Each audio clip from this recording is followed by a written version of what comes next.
20 मार्च विज्ञान का पूरा पेपर। नमस्कार प्यारे बच्चों, स्वागत आप सभी का आपके अपने YouTube चैनल में। अगर आप राजस्थान बोर्ड कक्षा 10th के स्टूडेंट हैं तो इस वीडियो को आपको कंप्लीट देखना है, क्योंकि आज के इस वीडियो के अंदर मैं आपको राजस्थान बोर्ड कक्षा 10 विज्ञान का एक ऐसा पेपर बताने वाला हूं जो आपके 20 मार्च को आने वाला है। अगर आपने एग्जाम से पहले इस वीडियो को आपने पूरा देख लिया और एग्जाम से पहले आपने ये पूरा पेपर आपने अच्छे से तैयार कर लिया तो विज्ञान के पेपर में 20 मार्च को आप पूरे 80 मार्क्स हैं वो फोड़ सकते हैं। तो वीडियो को आपको कहीं पर भी स्किप नहीं करना है, वीडियो को आपको कंप्लीट देखना है। तो प्यारे बच्चों, सबसे पहले आप देख सकते हैं ये पेपर है आपके साइंस का जो आपके 20 मार्च को आने वाला है। और सबसे पहले आपको इसमें नामांक रोल नंबर का यहाँ पर बॉक्स दिया गया है, तो इस बॉक्स में सबसे पहले प्यारे बच्चों आपको रोल नंबर है वो फिल करने हैं।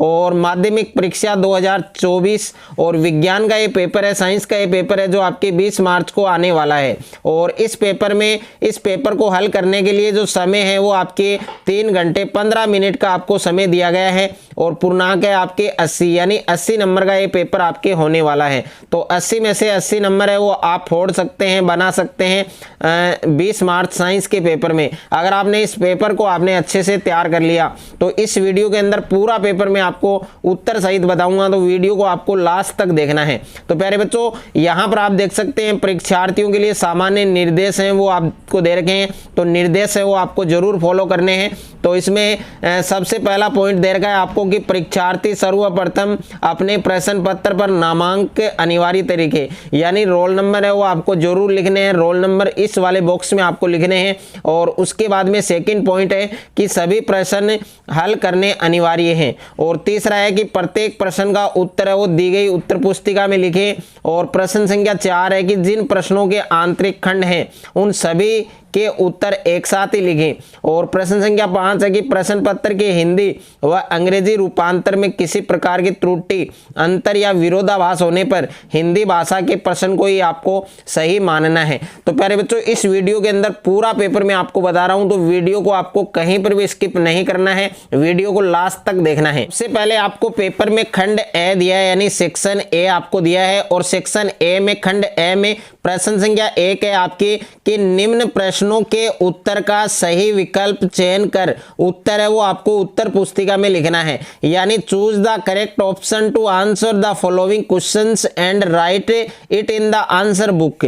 और इसमें सभी प्रश्न आपको टोटल 15 प्रश्न आपको वस्तुनिष्ठ मिलेंगे जो आपके मल्टीपल चॉइस होंगे। तो इसमें पहला प्रश्न आपको क्या दिया गया है कि शरीर से अपशिष्ट पदार्थों को बाहर निकालने का जो प्रक्रम है, जो प्रोसेस है वो क्या कहलाता है, यानी शरीर से अपशिष्ट जो पदार्थ हैं उनको बाहर निकालने का जो प्रोसेस है, जो प्रक्रम है वो क्या कहलाता है। तो ए ऑप्शन में आपको दे रखा है शोषण, और बी ऑप्शन में दे रखा है आपको परिसंचरण, और सी ऑप्शन में दे रखा है आपको उत्सर्जन, और डी ऑप्शन में दे रखा है आपको पोषण। यानी शरीर से अपशिष्ट पदार्थों को बाहर निकालने का जो प्रक्रम है, जो प्रोसेस है वो प्यारे बच्चों क्या कहलाता है, आपके उत्सर्जन कहलाता है। यानी इस वाले प्रश्न में सी ऑप्शन है वो आपका करेक्ट होगा।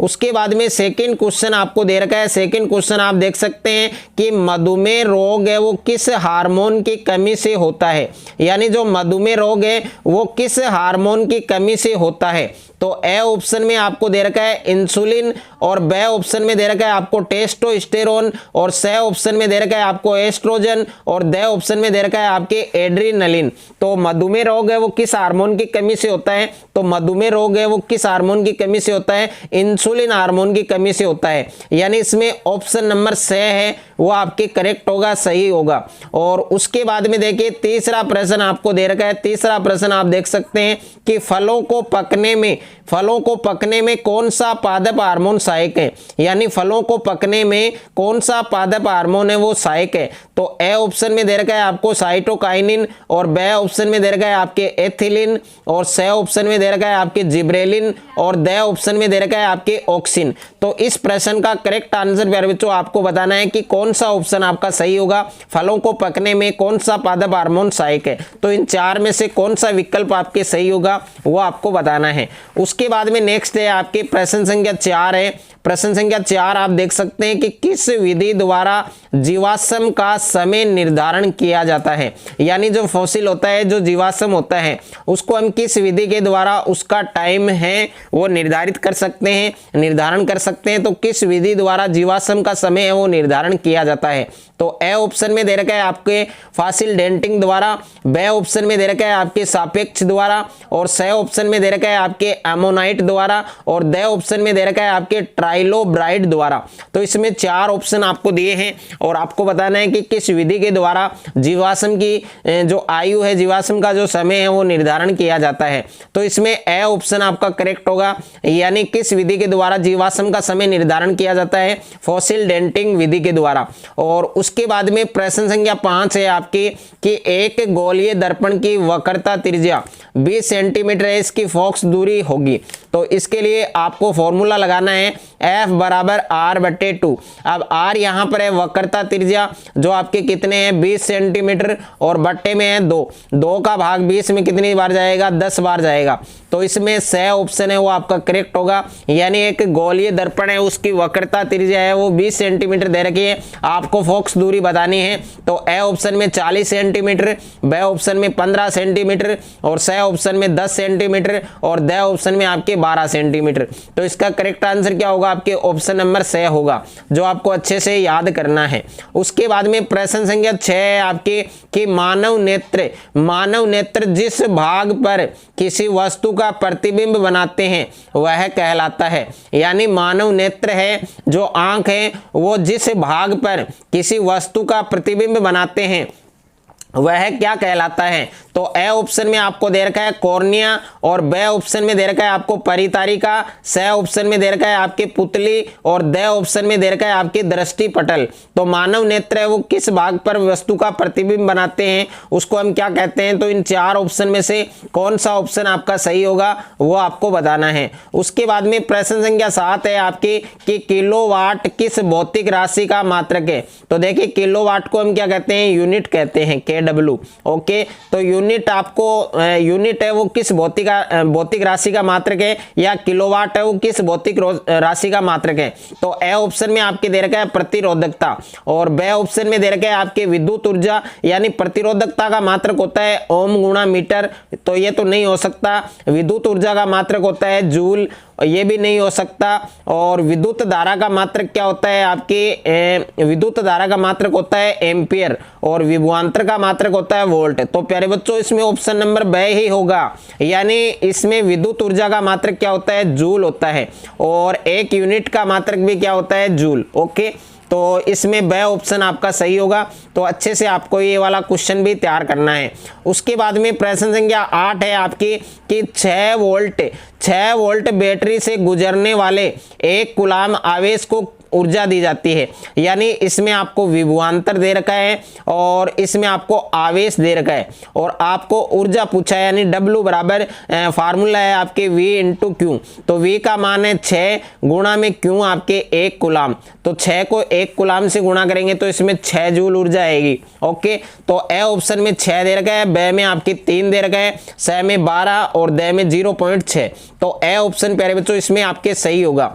उसके बाद में नेक्स्ट है आपके प्रश्न संख्या 9 है कि जल का विद्युत अपघटन करने पर कौन सी गैस प्राप्त होती है। तो जल का विद्युत अपघटन करने पर कौन सी गैस प्राप्त होती है, H2 यानी हाइड्रोजन गैस, और बी ऑप्शन में आपको दिया है O2 यानी ऑक्सीजन गैस, और सी ऑप्शन में दिया है आपको हाइड्रोजन व ऑक्सीजन दोनों यानी H2 व O2 दोनों, और डी ऑप्शन में है आपके नाइट्रोजन यानी N2। तो इन 4 ऑप्शन में से कौन सा ऑप्शन आपका सही होगा वो आपको बताना है। उसके बाद में प्रश्न संख्या 10 है आपके कि किस उत्प्रेरक का उपयोग साधारणतः वनस्पति तेलों के हाइड्रोजनीकरण में किया जाता है।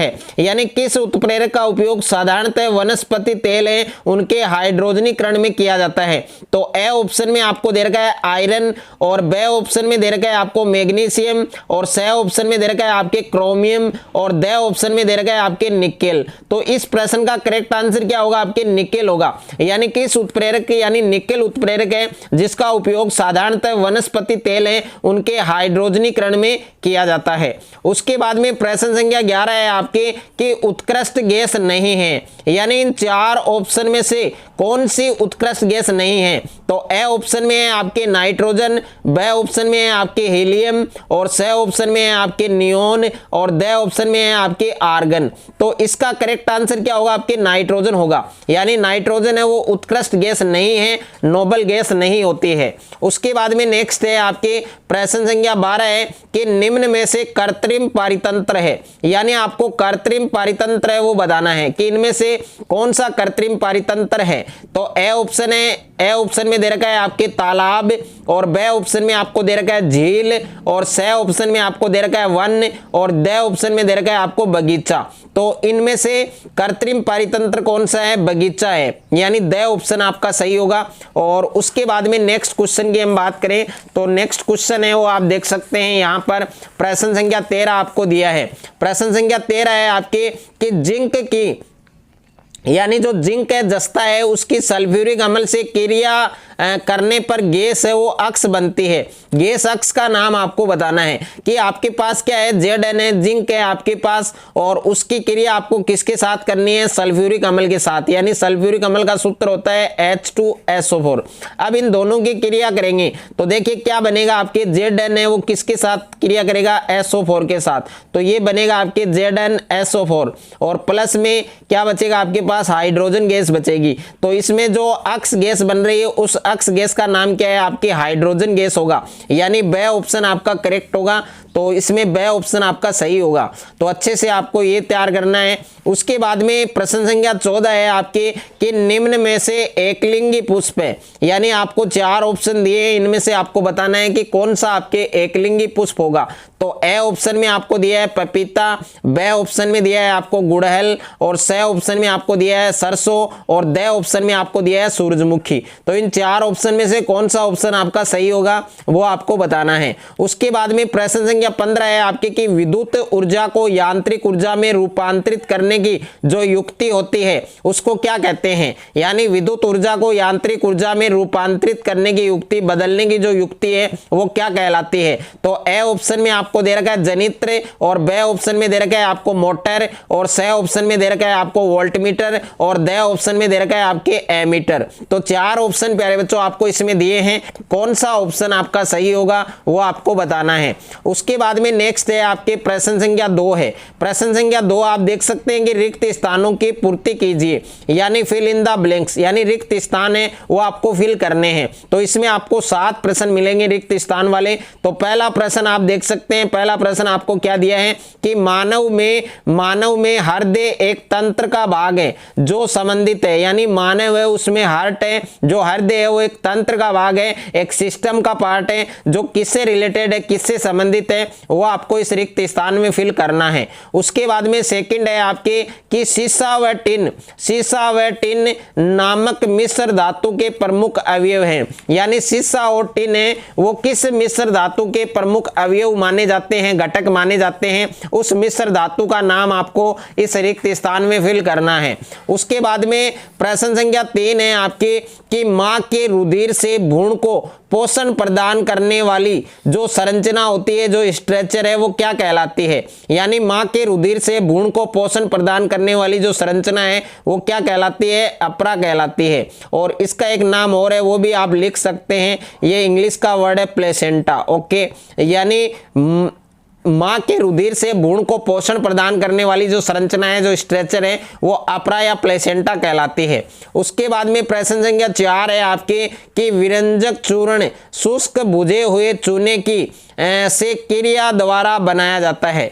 तो विरंजक जो चूर्ण होता है, ब्लीचिंग पाउडर होता है, वो शुष्क भुजे हुए चूने की से क्रिया द्वारा बनाया जाता है। तो इस रिक्त स्थान में क्या आएगा वो आपको फिल करना है। और उसके बाद में प्यारे बच्चों नेक्स्ट है आपके प्रश्न संख्या 5 है कि बिंब की ऊंचाई व प्रतिबिंब की ऊंचाई के अनुपात को क्या कहा जाता है? तो बिंब की ऊंचाई और प्रतिबिंब की ऊंचाई के अनुपात को क्या कहा जाता है? आवर्धन कहा जाता है। तो इसमें आएगा आपके आवर्धन, जिसको इंग्लिश में मैग्निफिकेशन कहा जाता है। इंग्लिश में आपको क्या फिल करना है? मैग्निफिकेशन। ओके, जो इंग्लिश मीडियम के जो स्टूडेंट है उनको ये वर्ड लिखना है मैग्निफिकेशन, और हिंदी मीडियम वालों को आवर्धन लिखना है। उसके बाद में प्रश्न संख्या 6 है आपके कि 1 यूनिट जूल के बराबर होती है। तो 1 यूनिट है, 1 यूनिट का मतलब क्या है? 1 किलोवाट घंटा, 1 kWh। इसमें जूल कितने होते हैं? तो इसमें प्यारे बच्चों जूल होते हैं आपके 3.6 गुणा 10 की घात 6 जूल। ओके, तो इसमें जूल की संख्या आप लिख सकते हैं 3.6 गुणा 10 की पावर 6 जूल। उसके बाद में प्रश्न संख्या 7 है आपके कि रेफ्रिजरेटर में रसायन का उपयोग किया जाता है। तो रेफ्रिजरेटर है उसमें CFC क्लोरोफ्लोरोकार्बन या फ्रियोन रसायन का उपयोग है वो किया जाता है। तो इस रिक्त स्थान में CFC आपके आएगा, तो अच्छे से आपको याद रखना है। उसके बाद में प्रश्न संख्या 3 है आपके, जिसमें अति लघुतरात्मक प्रश्न दिए गए हैं और निम्न प्रश्नों का उत्तर आपको एक शब्द में या एक पंक्ति में आपको देना है। यानी very short answer type questions, answer the questions in 1 word और 1 लाइन। या तो आपको एक शब्द में लिखना है या एक पंक्ति में आपको आंसर देना है। तो यहां पर देखिए पहला प्रश्न आपके सामने है, पीएच स्केल किसे कहते हैं? यानी पीएच स्केल की आपको परिभाषा लिखनी है। तो हाइड्रोजन आयन की सांद्रता ज्ञात करने के लिए जो स्केल अपन काम में लेते हैं उसको हम क्या कहते हैं? पीएच स्केल कहते हैं। और उसके बाद में प्रश्न संख्या 2 है आपकी कि कोई एक ऑक्सीकारक पदार्थ का नाम लिखिए। तो कोई एक ऑक्सीकारक पदार्थ का नाम आपको लिखना है। तो इसमें आप लिख सकते हैं प्यारे बच्चों KMnO4 यानी पोटेशियम परमैंगनेट, या आप लिख सकते हैं K2Cr2O7 पोटेशियम डाइक्रोमेट। ये दोनों प्यारे बच्चों आपके ऑक्सीकारक पदार्थ हैं। उसके बाद में तीसरा प्रश्न है आपके कि खाद्य पदार्थों के डिब्बों पर जिंक की बजाय टिन का लेप क्यों होता है? कारण लिखिए। यानी खाद्य जो पदार्थ होते हैं उनके डिब्बों पर जिंक धातु होती है, जो जस्ता होता है, उसकी बजाय टिन का लेप क्यों होता है वो आपको कारण लिखना है। उसके बाद में प्रश्न संख्या 4 है आपके कि सहसंयोजी आबंध किसे कहते हैं? इसमें आपको सहसंयोजी आबंध है उसकी परिभाषा बतानी है कि सहसंयोजी आबंध है वो क्या होता है। तो इसकी डेफिनेशंस आपको लिखनी है। उसके बाद में प्रश्न संख्या 5 है आपके। प्रश्न संख्या 5 आप देख सकते हैं कि एक नर हार्मोन व एक मादा हार्मोन का नाम लिखिए। तो नर हार्मोन कौन सा होता है? आपके नर हार्मोन होता है प्यारे बच्चों आपके टेस्टोस्टेरोन। तो टेस्टोस्टेरोन आपको इसमें लिखना है, यानी ये नर हार्मोन है आपके टेस्टोस्टेरोन, और मादा हार्मोन है आपके एस्ट्रोजन। ओके, एस्ट्रोजन, और एक होता है आपके प्रोजेस्टेरोन। तो एक एक आपको इसमें लिखना है। तो नर हार्मोन हो गया टेस्टोस्टेरोन और मादा हार्मोन हो गया आपके एस्ट्रोजन। उसके बाद में प्रश्न संख्या 6 है आपके कि प्लेनेरिया में जनन है वो किस विधि द्वारा होता है? तो प्लेनेरिया में जो जनन है प्यारे बच्चों वो पुनरुद्ध भवन विधि द्वारा होता है। किस विधि द्वारा होता है? पुनरुद्ध भवन। तो इसमें आपको अच्छे से याद रखना है कि प्लेनेरिया है उसमें जनन है वो किस विधि द्वारा होता है? पुनरुद्ध भवन द्वारा। उसके बाद में प्रश्न संख्या 7 है कि उत्तल दर्पण का एक उपयोग लिखिए। तो इसमें उत्तल दर्पण का उपयोग लिखना है। और प्रश्न संख्या 8 है आपके कि अवतल दर्पण के मुख्य फोकस की परिभाषा लिखिए। तो इसमें आपको अवतल दर्पण का जो मुख्य फोकस है उसकी डेफिनेशन लिखनी है, उसकी परिभाषा लिखनी है। और प्रश्न संख्या 9 है आपके कि विद्युत परिपथों की लघु पतन अथवा अति भारण के कारण होने वाली हानि से सुरक्षा की सबसे महत्वपूर्ण युक्ति का नाम लिखिए। तो विद्युत परिपथ हैं उनकी लघु पतन अथवा अति भारण के कारण होने वाली हानि से सुरक्षा कि सबसे महत्वपूर्ण युक्ति का नाम क्या है? फ्यूज। तो इसमें आपको फ्यूज लिखना है। ओके, उसके बाद में नेक्स्ट है आपके प्रश्न संख्या 10 है कि ऊर्जा के पिरामिड की प्रमुख विशेषता लिखिए। तो ऊर्जा के पिरामिड की प्रमुख जो मेन विशेषता है वो है प्यारे बच्चों कि ऊर्जा के जो पिरामिड होते हैं वो एकदम सीधे होते हैं। उसके बाद में प्यारे बच्चों खंड ब है आपके पेपर में, सेक्शन बी आपको दिया है, और सेक्शन बी में प्रश्न संख्या 4 है आपके लघुतरात्मक प्रश्न है कि गैंग व एनोड पंख को परिभाषित कीजिए। यानी इसमें आपको दोनों की परिभाषा बतानी है। एक तो है आपके गेंग और दूसरा है आपके एनोड पंख। उसके बाद में प्यारे बच्चों प्रश्न संख्या 5 है आपके कि रेडॉक्स अभिक्रिया किसे कहते हैं। यानी इसमें आपको रेडॉक्स अभिक्रिया की परिभाषा बतानी है और इसका एक एग्जाम्पल भी आपको लिखना है, एक उदाहरण भी आपको लिखना है। यानी रेडॉक्स अभिक्रिया की परिभाषा और इसका एक एग्जाम्पल, इसका एक उदाहरण। उसके बाद में प्रश्न संख्या 6 है आपके कि बेंजीन का संरचना सूत्र बनाइए और इसमें उपस्थित त्रिबंधों की संख्या लिखिए। यानी बेंजीन की संरचना सूत्र आपको लिखना है और उसमें उपस्थित त्रिबंध हैं उनके नंबर आपको बताने हैं, उनकी संख्या आपको बतानी है। प्रश्न संख्या 7 है आपके कि एथेनोइक अम्ल के कोई दो गुणधर्म बताइए। यानी एथेनोइक अम्ल है उसके दो प्रॉपर्टीज आपको बताने हैं, दो गुणधर्म आपको बताने हैं। उसके बाद में नेक्स्ट है आपके प्रश्न संख्या 10 है आपके कि प्रकाश संश्लेषण प्रक्रम के दौरान होने वाली दो घटनाओं को समझाइए। तो प्रकाश संश्लेषण प्रक्रम के दौरान होने वाली दो घटनाएं आपको लिखनी है। और प्रश्न संख्या 10 है आपके कि पुष्प के अनुदैर्ध्य काट का नामांकित चित्र बनाइए। तो इसमें आपको पुष्प के अनुदैर्ध्य काट है उसका नामांकित चित्र बनाना है। और उसके बाद में प्रश्न संख्या 10 आपको दिया है कि मानव में वृषण के दो कार्य लिखिए। तो मानव है उसमें वृषण के दो कार्य आपको बताने हैं। और प्रश्न संख्या 11 है आपके कि प्रकाश के परावर्तन के नियम लिखिए। तो प्रकाश का परावर्तन है उसके रूल आपको लिखने हैं, उसके नियम आपको बताने हैं। और प्रश्न संख्या 12 है आपके कि लेंस की क्षमता से क्या अभिप्राय है। तो इसमें लेंस की क्षमता को आपको परिभाषित करना है। और प्रश्न संख्या 13 है आपके कि घरेलू विद्युत परिपथों में अतिभारण से बचाव के लिए क्या क्या सावधानियां बरतनी चाहिए। कोई दो सावधानियां आपको इसमें बतानी हैं। और उसके बाद में प्रश्न संख्या 14 है आपके कि विद्युत जनित्र का नामांकित चित्र बनाइए। तो इसमें आपको विद्युत जनित्र का नामांकित चित्र बनाना है। और प्रश्न संख्या 15 है आपके कि आप कचरा निपटान की समस्या कम करने में क्या योगदान कर सकते हैं। कोई दो तरीके लिखिए। तो कोई दो तरीके आपको इसमें बताने हैं। उसके बाद में प्यारे बच्चों खंड 6 है आपके सेक्शन सी है। और सेक्शन सी में आपके दीर्घ उत्तरीय प्रश्न है और सभी प्रश्न आपके 3 मार्क्स में आपको मिलेंगे। तो प्रश्न संख्या 16 है आपके कि विस्थापन और द्विविस्थापन अभिक्रियाओं को उदाहरण सहित समझाइए। तो इसमें आपको विस्थापन और द्विविस्थापन अभिक्रियाएं हैं उनको उदाहरण सहित समझाना है। और इसके अथवा में प्रश्न आपको दिया है। अगर आप अथवा वाला करना चाहते हैं तो अथवा वाला भी कर सकते हैं, लेकिन दोनों में से आपको एक क्वेश्चन आपको आना चाहिए। और अथवा में प्रश्न है कि उष्मा क्षेपी और उष्मा शोषी अभिक्रियाओं को उदाहरण सहित समझाइए। तो इसमें आपको उष्मा क्षेपी और उष्मा शोषी अभिक्रिया है उनको उदाहरण सहित समझाना है। और प्रश्न संख्या 17 है आपके कि एक तंत्रिका कोशिका जिसका दूसरा नाम है न्यूरॉन, एक तंत्रिका कोशिका की संरचना बनाइए और तथा इसके कार्यों का वर्णन कीजिए। यानी तंत्रिका कोशिका है, न्यूरॉन है, उसका नामांकित चित्र आपको बनाना है और इसके जो कार्य हैं वो आपको लिखने हैं। और अथवा में प्रश्न है प्यारे बच्चों, अथवा में प्रश्न आपको दिया है कि प्रतिवर्ती क्रिया और प्रतिवर्ती चाप क्या है, उदाहरण सहित समझाइए। यानी एक तो प्रतिवर्ती क्रिया है और सेकंड है आपके प्रतिवर्ती चाप। इन दोनों को आपको परिभाषित करना है, इन दोनों के बारे में आपको लिखना है और उदाहरण सहित आपको समझाना है। और उसके बाद में प्रश्न संख्या 18 है कि समजात और समरूप अंगों को उदाहरण देकर समझाइए। यानी एक तो समजात अंग है और एक समरूप अंग है, इन दोनों को आपको उदाहरण सहित समझाना है। और अथवा में प्रश्न दे रखा है आपको, अगर अथवा वाला करना चाहते हैं तो ये कर सकते हैं आप कि जीवाश्म किसे कहते हैं। यानी जीवाश्म की परिभाषा आपको बतानी है।